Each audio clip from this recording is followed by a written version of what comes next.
Hello, happy Wednesday. So, this week's topic is, should gender identity dysphoria be in the DSM? And I don't know, I've been working on this, this morning I sat down for over an hour, and see, I have notes. I have pages of notes, but I don't know what I want to say. I know what I think at the moment, but some of this, I don't know, it gets kind of controversial, and honestly, I don't have the strength for that right now. Ooh, look at my hair. This is what happens when I don't comb my hair. But anyway, yeah. I'm gonna comb my hair. I don't know if that's any better. Maybe I just need a haircut. Anyway, back to the topic. This is kind of an intense topic because it's got a lot of layers to it. But if I were to have to make a definite decision, I don't know if I could. As it stands now, though, I think that first of all, I think that the term disorder is ridiculous. It's not a disorder by any means. And secondly, for me, I think it all comes down to the fact that I think that gender nonconformity is too highly medicalized. So I think that all of those who everybody on Genderqueer Chat is extremely lucky in that we're all fairly educated. We've been educated either self-taught or learned through school at least a little bit about gender. Actually, I think we all know a lot about gender. We understand the concept of a social construct, and we understand that gender is not necessarily reality, or at least I think we do. I do. And I feel really lucky for that.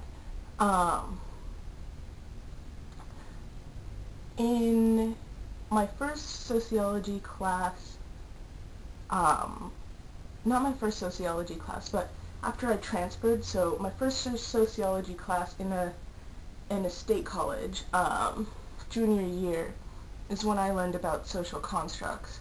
And that pretty much changed my life, because at that time I was already identifying as genderqueer, but I didn't have a firm grasp on my identity. And what really helped me, or what helps me think about it still now, is that I learned about gender as a social construct and race as a social construct at the same time. And I think that race and gender are extremely similar in that they're both very loaded, and both something that, and also something that people assume that they can tell about you from the beginning. And I think that for me,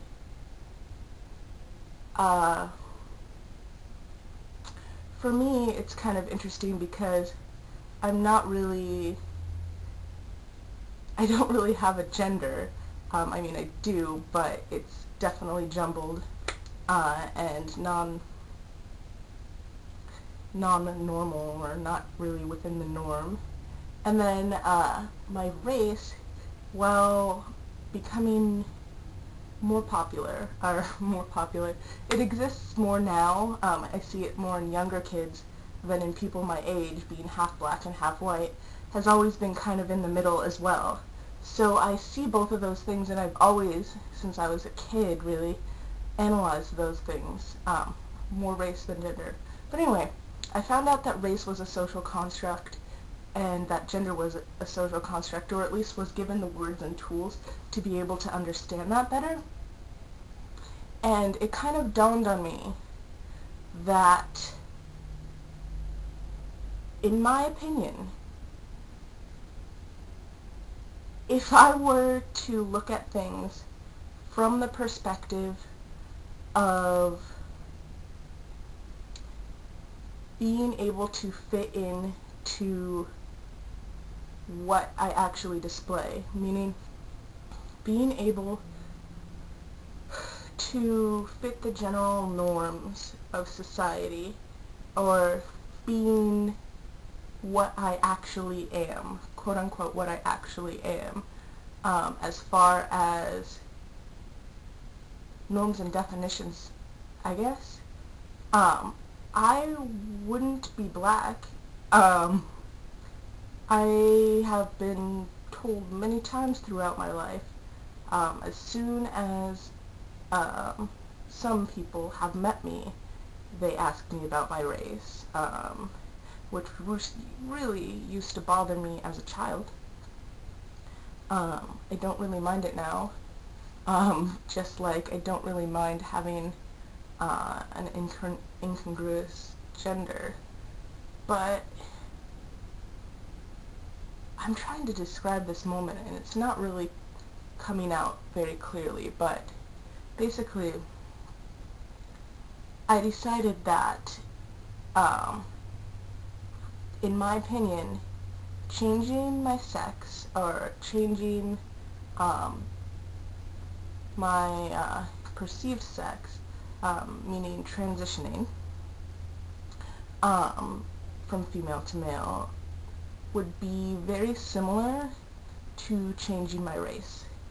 I wonder if anybody agrees with me on that, or if everybody hates me for it, but I really do feel that it's the truth. If I were to change my race, I would be perceived differently, and probably be perceived as more accurately at first glance, which is what would happen if I were to transition to male. I think I would be perceived more accurately. So there's that. And guess what? This week's topic isn't race. Do you see all these notes? This is what I had to deal with. But basically, okay. I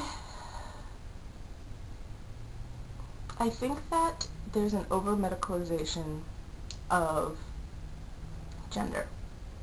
And I think that, well,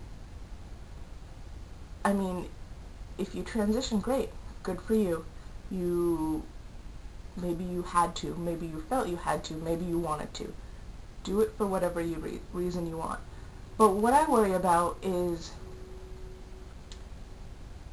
people who have not had a chance to explore their genders fully, going to a therapist and being told through the DSM, because that's kind of their guideline on GID, being told that, oh, well, you feel this X, Y, and Z, then maybe you are a man and therefore you can transition.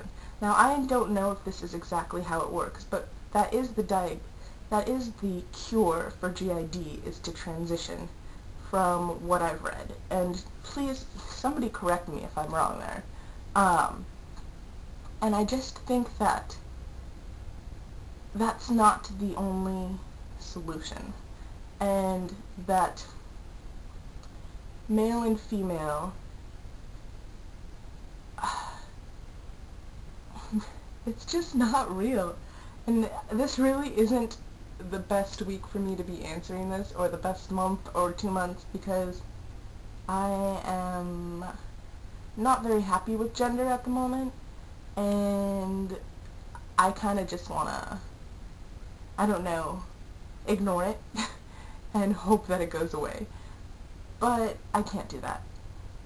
And so, here I am. Did I answer this question at all? I think I did. I don't believe that gender identity dysphoria, or disorder, sorry, should be in the DSM, but I do think that there should be much more education